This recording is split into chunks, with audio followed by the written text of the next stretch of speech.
The One Ring. The One Ring is the ultimate middle management nightmare artifact forged by Sauron to micromanage every soul in Middle-earth. There's something catastrophically funny about a piece of jewelry doing the psychological equivalent of kicking over the entire cosmic Jenga tower. Imagine a tiny gold band whose whole personality is, "What if I ruined your life, but elegantly?" That's the ring. It doesn't shout, doesn't roar, doesn't even sparkle that impressively. It just sits there, humming its evil little aria in black speech, offering you greatness, the same way predatory loan companies offer flexibility. And yet the thing is so stupidly powerful it basically functions like Middle-earth's worst smartphone. It tracks you. It corrupts your attention span. It never lets you put it down. It whispers notifications like, "Hey bestie, destroy your moral compass for me less than 3. And if you lose it, someone else picks it up and suddenly the universe is on fire." What destroys me is how utterly mundane it looks. You could chuck it in a gas station gumball machine and no one would question it. And yet it's got the gravitational pull of a billion years of malice. It does not care who you are, king, hobbit, angelic spirit. It slides onto your finger, or your soul, and starts rearranging furniture. The way it chews on people's ambition is so patient, so methodical, so intimate that I'm convinced Sauron would have thrived in modern influencer marketing.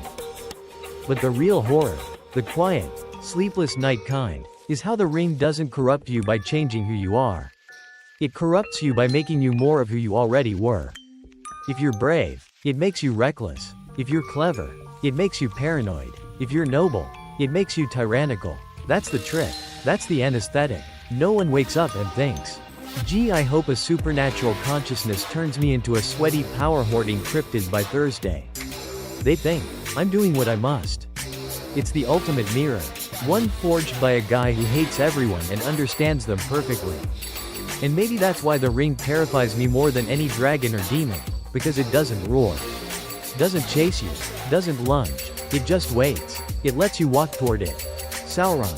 Sauron is the fallen Maya who forged the One Ring because therapy wasn't invented yet and he needed some outlet for his controlling tendencies.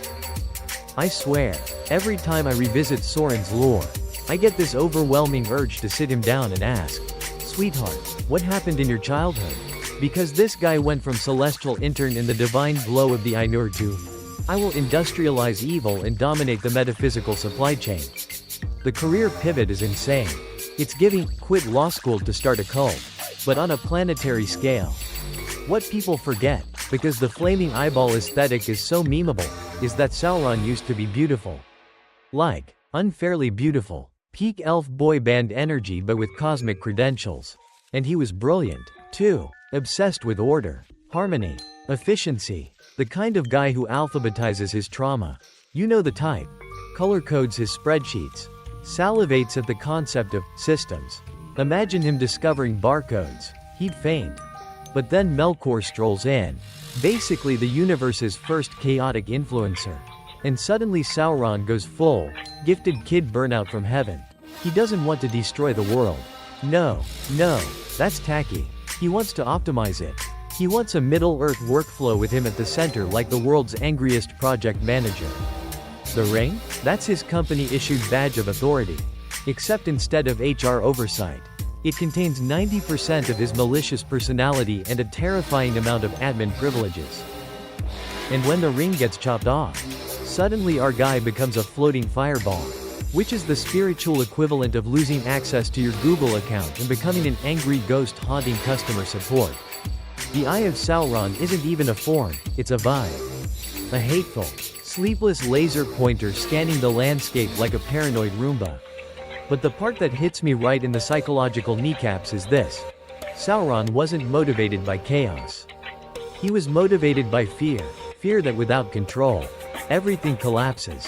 Fear that he, the brilliant one, would be ignored. Fear that the world would never fit into the nice little cubic shelves he wanted. So he made a ring that let him puppet the world into shape. And in the process, he puppeted himself into a hollow, burning emblem of the anxiety he could never conquer. It's tragic, really, not feel sorry for him. But I see why the Valar needed stricter onboarding programs. Isildur, Isildur is the Prince of Gondor who sliced the ring off Sauron's hand and then immediately made the worst decision in the recorded history of bad decisions. I cannot tell you how violently unprepared I am every time I revisit this man's story. Because on paper, he's a legend. He saved a white tree. He fought evil for decades. He literally helped end the Second Age.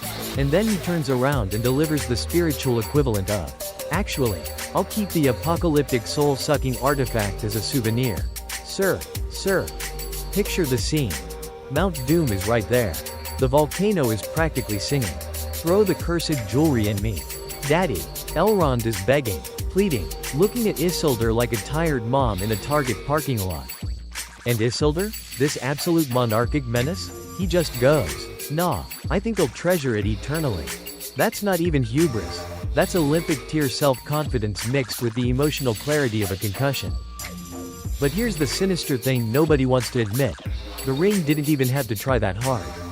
Isildur was exhausted, traumatized, furious, grieving the loss of his father, and then the ring whispers, "Hey, wouldn't it be nice to keep something of his? Something powerful? Something just for you?" And grief is a lock the ring knows how to pick with surgical precision.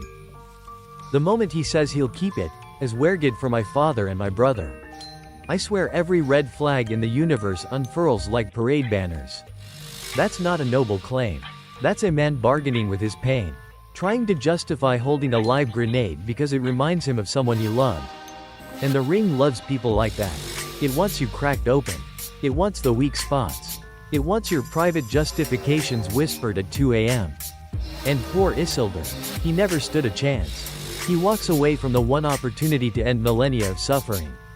Convinced he's making a measured, reasonable choice. It's the same energy as someone refusing to delete an app that's clearly destroying their life. And then the ring kills him. Swiftly, efficiently, like it's finishing paperwork. His entire legacy becomes a cautionary tale. The guy who conquered a Dark Lord and immediately got soft launched as the franchise's biggest object lesson in self-delusion. And yet, I can't hate him. Because Isildur isn't a villain. He's a mirror showing how easy it is to justify the worst thing in the world when you're hurting and it whispers the right lie in the right voice. Gollum is the wretched, whispering, cave-dwelling former hobbit who loved the One Ring so hard it hollowed him out like an apple left in a crypt. I don't even know where to begin without my brain turning into a flooded basement of emotions. Gollum is tragedy performed in slow motion. Like watching innocence dissolve under a magnifying glass held by the sun itself. Every time I think about him, my chest tightens with this bizarre cocktail of pity, horror, and the urge to aggressively hydrate him. He starts life as Sméagol, curious, talkative, probably the guy at a family gathering who makes weird little jokes and thinks he's charming. Then the ring shows up on his birthday. Happy birthday. Babe, here's a supernatural parasite that annihilates your ethical framework in 7 minutes or less. One blink, one heartbeat, and he murders Daigle, not with malice, not with intent, just raw, animal hunger for something he doesn't understand but must possess. And then comes the exile, the slow decay, the long, wet centuries in the underbelly of the world. People always focus on how the ring prolongs his life unnaturally.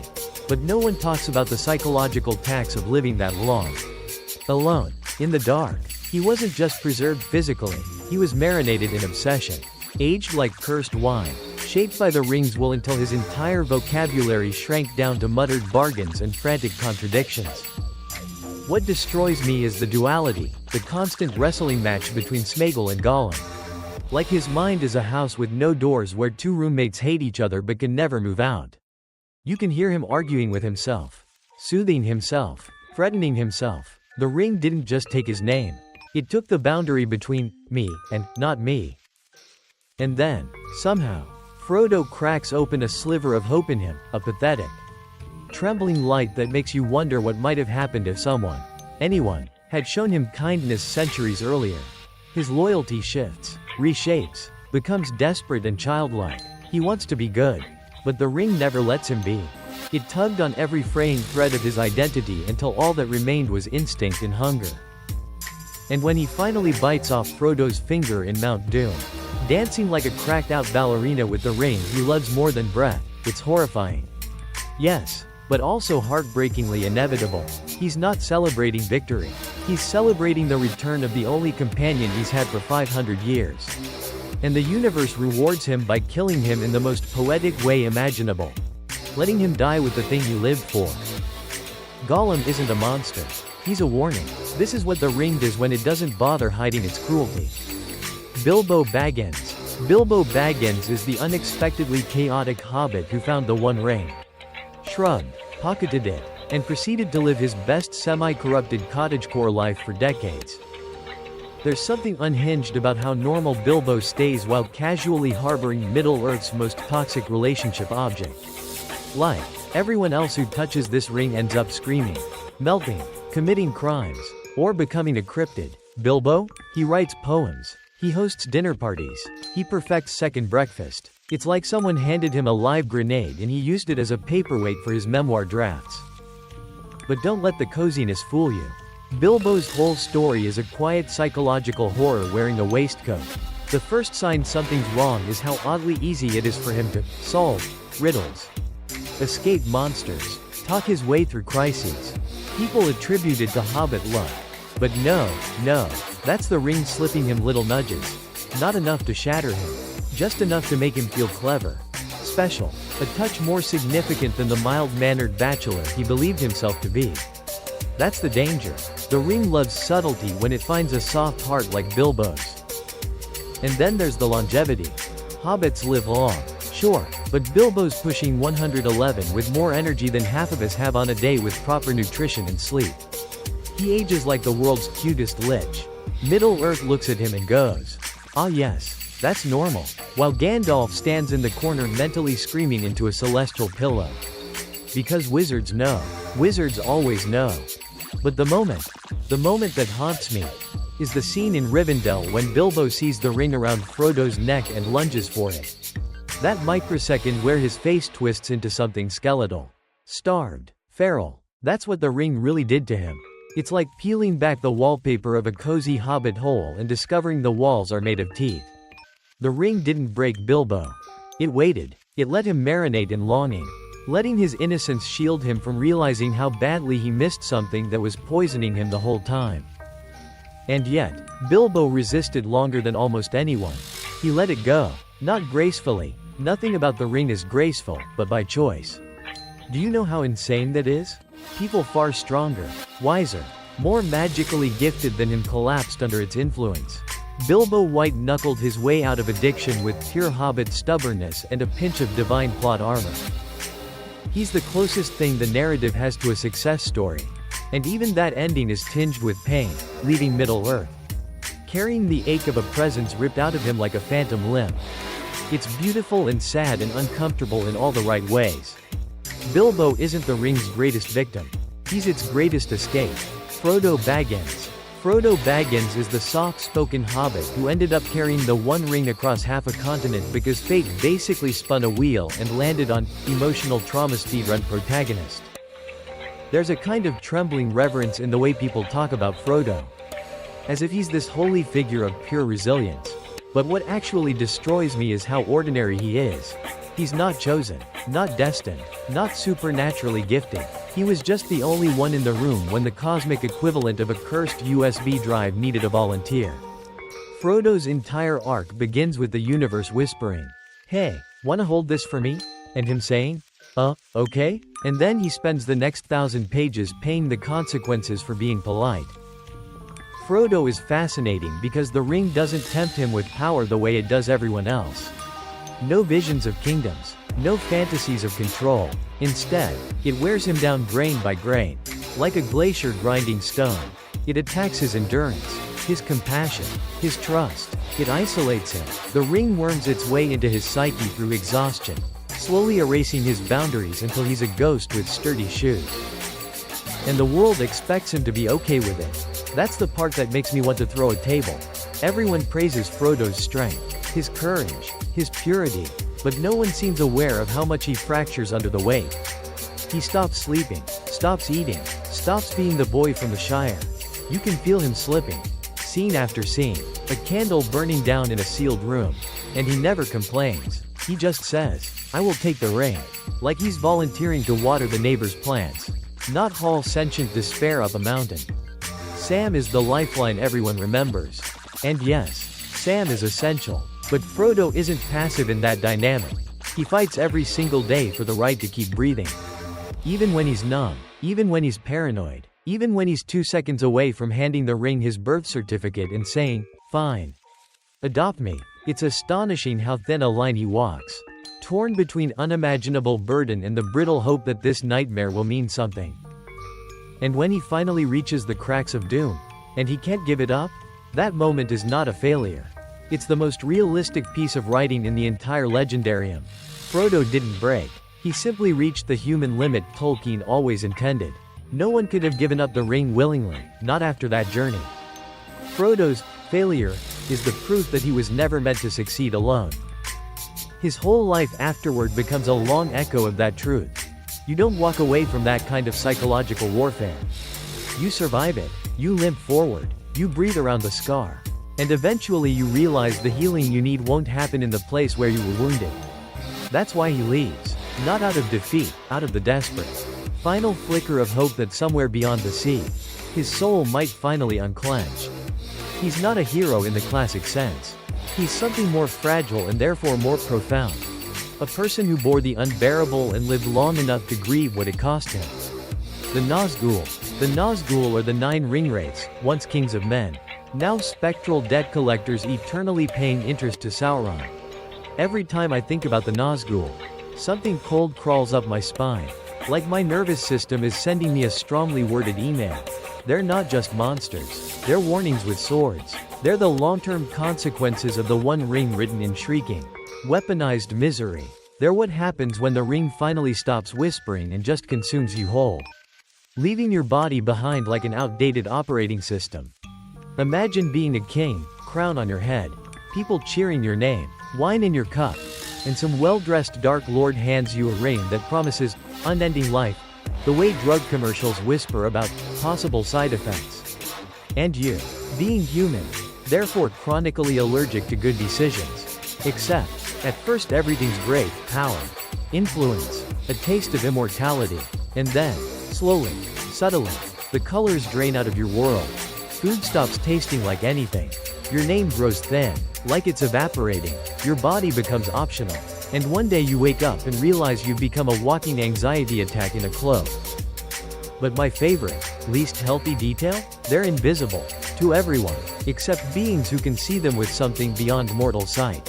So the Nazgûl experience reality like ghosts squinting through fog, eternally reaching for something solid. They're prisoners of the ring's vision, the world filtered through a layer of despair so thick it stains them permanently. And their scream, oh gods. That scream, it's not just a sound. It's a psychological assault. It's intrusive thoughts performed a cappella. It's the auditory equivalent of someone grabbing you by the soul and shaking until your survival instincts file a complaint. That Tolkien managed to make readers hear that sound on the page is borderline criminal. Yet the true horror isn't their power. It's their loyalty. Absolute, unquestioning, bone-deep loyalty to the will of Sauron. They aren't soldiers. They're extensions of the ring, its arms, its teeth, its roaming cravings. They hunt because the ring hungers. They move because the ring tugs. They live because the ring refuses to let them die properly. And the bleakest part? They used to be human. Which means every petulant shriek, every sword drawn in frenzied obedience, every mindless pursuit of Frodo, it's all driven by 9 shattered wills trapped under one heavier will. The Nazgûl are the ring's ultimate flex. A reminder that once you accept its gifts, the only direction left is down. Mount Doom. Mount Doom is the volcanic heart of Mordor. The one place hot enough, and poetically rude enough, to unmake the One Ring. There's something deeply insulting about a mountain being this narratively important. Not a temple, not a holy shrine, not some magical forge built by ancient gods. Just a volcano. A natural disaster that got promoted to divine significance. It's the kind of location choice that feels like the universe saying, yeah, I could have been elegant, but I decided to be dramatic instead. Mount Doom isn't just a mountain, it's a geological tantrum. A roaring, hissing, sulfur-belching monument to the fact that evil, in Tolkien's world, Doesn't need to be subtle or cunning to be terrifying. Sometimes it's just loud, molten chaos. And somehow that makes it more honest than half the villains wandering around with monologues and eyeliner. But what actually fascinates me is the way Mount Doom functions psychologically. It's the endpoint of despair. The final boss arena where the ring tightens its grip around Frodo's mind until he can barely distinguish his own heartbeat from its command. Every step closer is like dragging a burden that grows heavier precisely because the finish line is near. It's cruel. It's cosmic irony wearing a lava suit. The mountain itself is almost sentient in the story, not in consciousness. But in presence, its light glows across Mordor like an alarm clock from hell. Its smoke pollutes the sky with the visual equivalent of dread. Even the air around it is toxic. As if the mountain is actively allergic to hope. And the closer you get, the more reality feels thin. Like the atmosphere is whispering. Are you sure you want to be here? Are you sure you want to know what this costs? And then there's the crack of doom, the ledge. The edge. The chasm that swallows destinies. It's such a simple place. Just rock and fire. Yet this is where millennia of suffering hinge on a single choice, a choice Frodo cannot make. Because of course he can't. Because the ring, sensing the proximity of its birthplace, becomes a siren. It's like trying to give up an addiction while sitting inside the factory that manufactures it.